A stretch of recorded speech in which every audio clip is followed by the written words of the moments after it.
All right, Middle-Aged White Guy Reacts is back again today, doing another video. Today's video is going to be a little different, all right? I didn't plan on making any videos today. Honestly, I'm not even supposed to be home right now. What had happened was we had some tickets to one of the biggest, busiest water parks in our area today. So I was supposed to be at a water park all day. What had happened is I woke up at 7 a.m. with probably the worst migraine I have ever had in my life, right?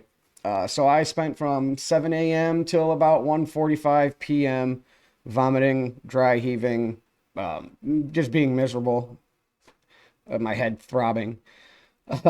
It's been bad, all right? So what had happened was my mom came to pick up the little ones, and that was always the plan. She was going to take the little ones for the day, and me, my wife, and the two oldest were supposed to go to the water park. So she, since I was under the weather, has taken them both to the water park by herself, which is not what I wanted, considering how busy and everything it is. And, the 5-year-old can swim-ish, but is not the strongest. And the oldest one I know is going to want to be running around on the water slides, and it's, making me nervous. And I need to distract myself from that, because I don't want to be panicked, the rest of the time they're gone. So I just need to do something to distract myself, but I can't do a new song that I've never heard. My brain is just fried right now. Okay, I'm still groggy, and I'm not in any pain anymore, and I was finally able to eat something at 5 o'clock. And had some couple cups of coffee, so I'm feeling a little bit better, but my brain, it's not going to work. I can't listen and focus in on lyrics right now, so I have to do something that I have heard before, and like I said, I just need to do something to distract myself. So that's what this is about. A little background on this song, and we're going to call this segment, we're going to call this Throwback Thursday, right? Because this is an artist from my youth that I really enjoyed. He always had very powerful messages. You may not agree with his messages, but the man at least took a stand back in the day on what he believed in, and he portrayed that through his music. So can't hate him for that. Ideologically, this guy's the complete opposite of me and the artists that we've seen on this. He is very militant in his beliefs, though. Okay, so this guy was a one-hit wonder, you can call him. This is Dead Prez. He did It's Bigger Than Hip Hop back in the day, if you remember that song. Very underrated artist, all right? So this song is Animal and Man off of his Let's Get Free album, which had the It's Bigger Than Hip Hop song on it. So this is probably his most popular album. Like I said, one-hit wonder, though. Never really, he came out with another album. I didn't really follow him much after that. But yeah, this is an artist who kind of went, kind of slipped through the cracks, so to speak, back in the day with all the good artists around. So this will be a Throwback Thursday. Like I said, I won't have to think too much during this one. And the story he tells in this song, it should be very familiar. We should all know it. Okay. So let's see if you can pick up on it. I think you'll pick up on it right away. It's amazing how he can condense this story down to a 3-minute song, and you get the entire picture. So this is Dead Prez, Animal and Man. All right. And like I said, this is based off of a novel that everybody should know. So let's get right into it. Like I said, I know the words to this one, so it's not like I'm gonna, I don't have to like really listen. So this will be good for me for right now. So let's just get right into it. I've talked enough. Help me! You asked me to help you! Man is evil, capable of nothing but destruction!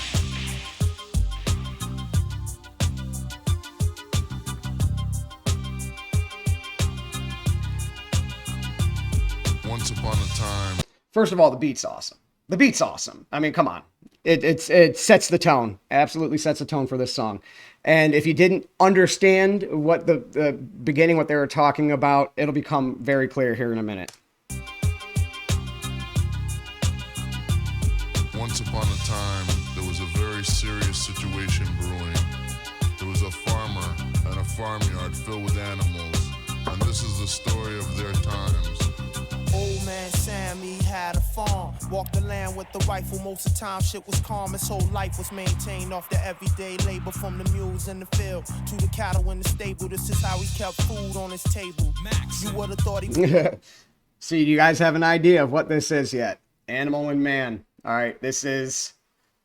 We'll let it go. We'll let it go. I'm sure you guys know by now, but let's listen. To the cattle in the stable. This is how he kept food on his table. Max, you would have thought he was disabled from the way he be relaxing, acting like Mr. Magnificent. Was thinking something different. The sentiment was Tension in the barn, y'all. All right, tension in the barn. We have a farmer who's just farming, living his life. Every day he's got his food. He's got everything he needs. He's living off the land. He is cultivating animals. He is the king of his domain, right? But the animals aren't taking too kindly to old Farmer Sam, I think they called him. So, yeah. If you haven't figured it out by now, this is George Orwell's Animal Farm, condensed into a 4.5-minute song. Be relaxing, acting like Mr. Magnificent. But the animals was thinking something different. The sentiment was tension in the barnyard. Throughout the years, they hadn't been through mad drama with the farmer word is barn guard. And they all came to one conclusion. They argued there was no way that they'd ever be free if it was up to humans. Therefore, the only course left was revolution, which was understandable. And since the pigs promised to lead it in the interest of all the animals, they planned a full attack under the leadership of Hannibal, the fattest pig in the pack. All right. So he set up the whole story, all right? So you have the farmer, now you have the animals who are like, you know, shit, man, we're getting abused, all right? You know, like he's using us for his own selfish ends. And they're pissed. They're pissed. So they're saying, hey, man, the only way out of this is revolution, right? And if you don't know what Animal Farm is about, it's about how, you know, governments use the citizenry and how power corrupts, right?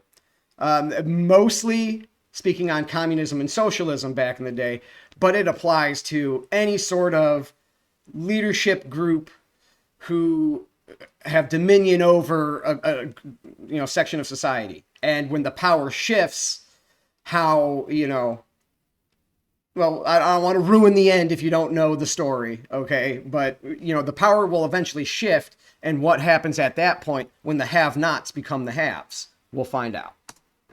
The next morning on the farm, everything was calm, just before dawn, but before long, the sun got so hot it made the farm seem electric. Now check it, this is when that shit got hectic, directed by Hannibal, the animals attacked. Old Sam was in a state of shock, he fell up on his back and dropped his rifle, reaching in vain. Each and every creature from the field at his throat screaming kill, feel the pain. This is the animal and man. All right, so now they've attacked the farmer. They knocked him on his back. They got onto him, attacked him, and have killed the farmer. So the animals have successfully overthrown their oppressor, essentially. This is the animal and you. This is the animal and man. Coming true. This is the animal and man. This is the animal and you. This is the animal and man. Coming true. After they ran the farmer off the farm, the pigs went round and called a meeting in the barn. Hannibal spoke for several hours, but when he talked about his plans for power, that's when the conversation turned sour. He issued an official ordinance that said, if you're not a pig from this day forth, then you supporting it. All right, so, you know, Hannibal the pig is taking over the leadership role now. He's the fattest pig in the pack. He has taken over, and he has spoken to the animals now for several hours. And now he's laying out his plan for power, saying that if you're not a pig from this day on, you're a subordinate. So instead of the farmer being the oppressor, the pigs have, you know, taken over from him. And now he, especially Hannibal, is becoming the ruler. And he's the same. He's the same as Sam. even though just a few short hours ago, you know, he was a part of this class that Sam the farmer had dominion over. So as soon as the tables flip and he sees that vacuum of power, he's grabbing at it. And this is natural. This is natural order of things. This happens, and obviously he's speaking of humans, all right? George Orwell, when he wrote the book, was referring to how humans interact and how we deal with power vacuums. So, you know, even though everybody might have the best of intentions, once there's that power vacuum, someone's going to step into it, right? And absolute power corrupts absolutely. So Hannibal has grabbed absolute power at this point, and it took no time at all for him to be corrupted. Official ordinance to say, if you're not a pig from this day forth, then you sporting it. That's when the horses went buck wild. One of them shouted out, you fraudulent pigs, I know your fucking style. God, man, like, I love this. So the horses are pissed now. The horses are like, hey, wait a minute, man. Wait a minute. You know, no. We just got rid of this oppressor. And I'll be damned. I'll be damned if you're going to step into this role now. Went buck wild. One of them shouted out, you fraudulent pigs, we know your fucking style. Hannibal's face was flushed and pale. All the animals' eyes full of disgust and betrayal. He fell the same way Sam fell. They took his tongue out his mouth and cut his body up for sale, for real. You better listen while you can. All right. So as soon as Hannibal started talking about his power that he wanted, and all the animals went crazy, like, no. His face became flushed and pale. Like, he realized, like, he stepped over a line that, you know, he can't come back across now. So now he feels exactly how Sam felt, because he's looking at all the animals who are looking at him with disgust and betrayal. And then they slaughter Hannibal. They slaughter him, they cut his body up, and they sell. So, you know, hey. Tongue out his mouth. And the cycle will repeat. Disgust and betrayal. He fell the same way Sam fell. They took his tongue out his mouth and cut his body up for sale, for real. You better listen while you can. It's a very thin line between animal and man. When Hannibal crossed the line, they all took a stand. What would you have done? Shook his hand. This is the animal and man. This is the... When he crossed the line, they all took a stand. What would you have done? Shook his hand? You know, that's the choices we're faced with as society at times, you know. So are you gonna cower and shake their hand, or are you gonna push back and cut their bodies up to sell? So took a stand. What would you have done? Shook his hand. This is the animal and man. This is the animal and man. This is the animal and you. This is the animal and man. Coming true. This is the animal and man. This is the animal and you. This is the animal and man. This instrumental coming up is amazing.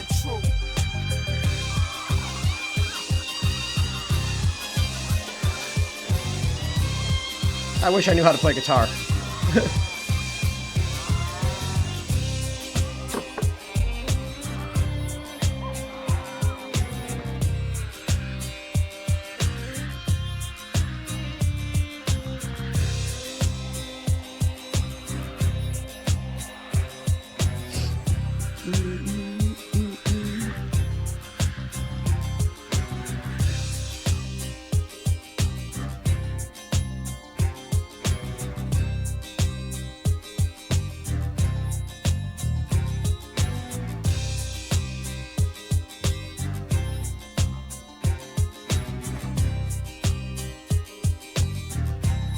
I believe the instrumental just plays out the rest of the time.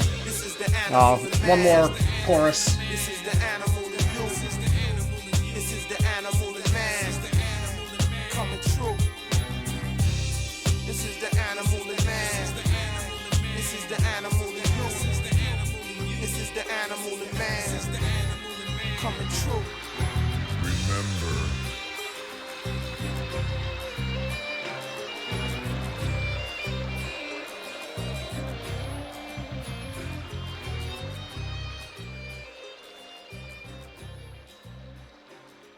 That'll do it. That'll be Dead Prez, Animal and Man. And like I said, he has taken Animal Farm by George Orwell and condensed it into a 4.5-minute song.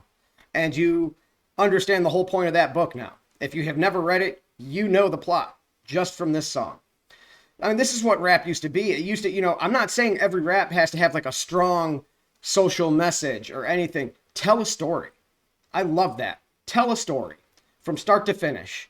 We have a whole story told in 4.5 minutes. And this is a rapper who like wasn't considered great during his time. He had a good song. That was it. But this album right here, like I said, I don't agree with this man's views, but this album is awesome. So just wanted to shine light on a unknown artist from back in the day. And this just goes to show that even back in like the late 90s, early 2000s, even the so-called like lesser known artists were still coming with amazing music. All right. You know, like he would be, you know, nowadays the level of fame he has, I mean, he would be like just lumped in with like a mumble rapper, right? Because like he's not really big, he had a hit, you know, whatever. But back then, even our so-called not the greatest rappers were coming with amazing music. Amazing music. So if that makes sense, like I said, my brain is fried from my migraine. I just needed a distraction for a little bit. Maybe I'll come up with another video here. Like I said, they were not going to really be reactions because my brain's not going to work like that today. But anyway, that'll do it. Dead Prez, Animal and Man, Middle-Aged White Guy Reacts is out. Peace.